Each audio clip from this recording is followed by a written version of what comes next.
एप्रिलला जी दुर्दैवी घटना घडली, माननीय मुख्यमंत्री महोदयाशी चर्चा केल्यानंतर मी लगेच त्या घटनास्थळी गेलो आणि घटनास्थळाची पाहणी केल्यानंतर असं लक्षात आलं की ज्या ठिकाणी ग्राउंड फ्लोअरवर मुली झोपत होत्या त्या ठिकाणी खूप मोठ्या प्रमाणामध्ये लाकडांचा साठा होता आणि त्या खिडकीच्या बाजूला भिंतीच्या जवळ विटा ठेवण्यात आले होते।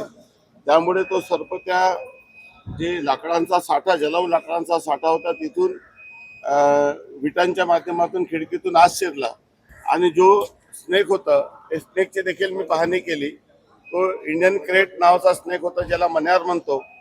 तो जेव्हा चावतो तेव्हा फक्त जणू काही मुंगी चावलेली अशा पद्धतीचा फक्त पेन होतो। त्यामुळे जेव्हा सर्पाने त्या पहिल्या मुलीला दंश केलं, नंतर दुसरीला केलं, तिसरीला केलं, चौथीला केलं, पाचवीला केलं, तोपर्यंत कोणाला कळलंच नाही, कारण की जणू काही डास चावलेला अशा पद्धतीचं त्याच्यातून फील होतो।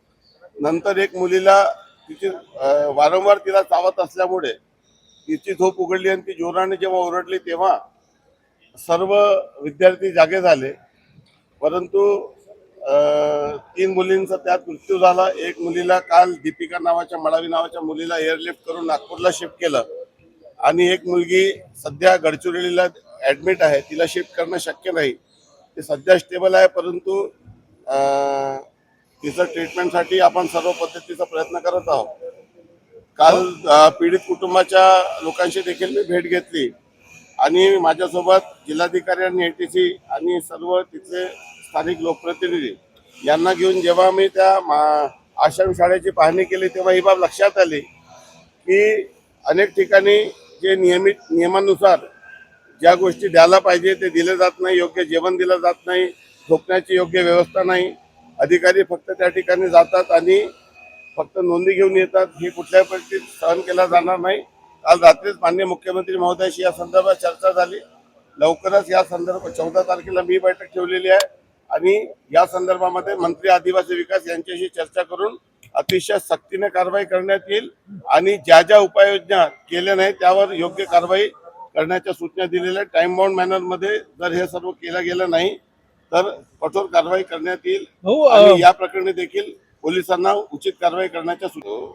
ती आश्रमशाळा काँग्रेसचे माजी आमदार, माजी खासदार आणि माजी मंत्री कुवाचे साहेबांची होती।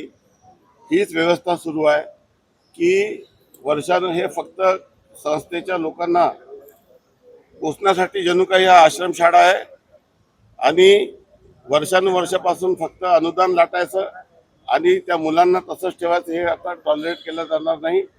सर्व आश्रमशाळांची आज एटीसीला सांगून व्हिडिओ कॉन्फरन्सिंग घ्यायला सांगितली आहे।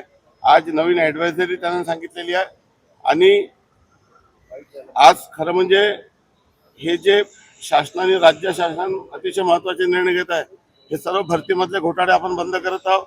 पवित्र पोर्टल मार्फत खाजगी आश्रमशाळेची देखील भरती आपण पवित्र पोर्टलमधून करत आहोत। 80 किलोमीटरच्या त्याच्यात क्रायटेरिया लावलेला आहे।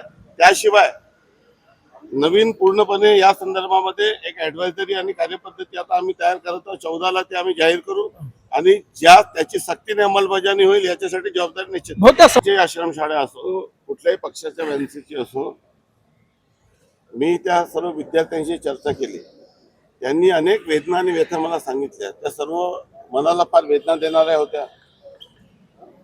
आता नेमकं ते विद्यार्थ्यांना मिळणारं अनुदान किती त्यांच्यावर खर्च होतो, किती संस्था चालक लागतात, यासोबतच ओव्हरऑलच या घटनेमुळे जेव्हा तिथली परिस्थिती पाहिली तेव्हा असं लक्षात आलं की ते गादी होत्या त्यांच्याकडे, पण ते पाऊस आल्यामुळे त्या विद्यार्थ्यांनी ते गादी येऊन त्या ठिकाणी मूळ प्रश्न आला की ग्राउंड फ्लोअरवर वन क्षेत्रामध्ये अशा पद्धतीने मुलांना ठेवता येत नाही।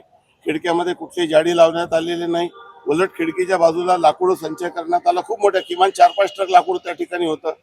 भिंतीला लागून विटा ठेवण्यात आला, निग्लिजन्स आहे। अधीक्षक त्या ठिकाणी नव्हती, मुख्याध्यापक गायब होते, विद्यार्थ्यांची संख्या देखील नव्हती।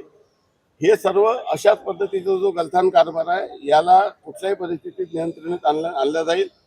अतिशय सक्तीने गांभीर्याने घेऊन या सर्व गोष्टी दुरुस्त करण्यात संस्था चालकावर कारवाई होणार का? कुठल्याही पक्षावर चालकावरही कारवाई होईल आणि जे संबंधित मुख्याध्यापक आणि अधीक्षक जे गरजेवर होते त्यांच्यावरही कारवाई होईल।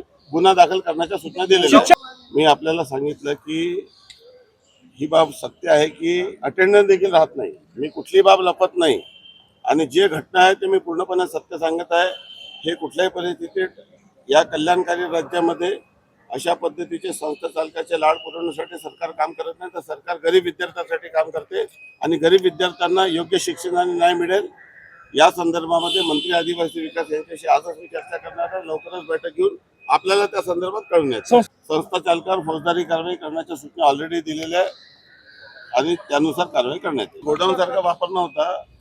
जे जलाऊ लाकडं होते शाळेसाठी लागणार ते इतक्या मोठ्या संख्येने त्या ठिकाणी ठेवण्यात आले होते, त्याची गरज नव्हती.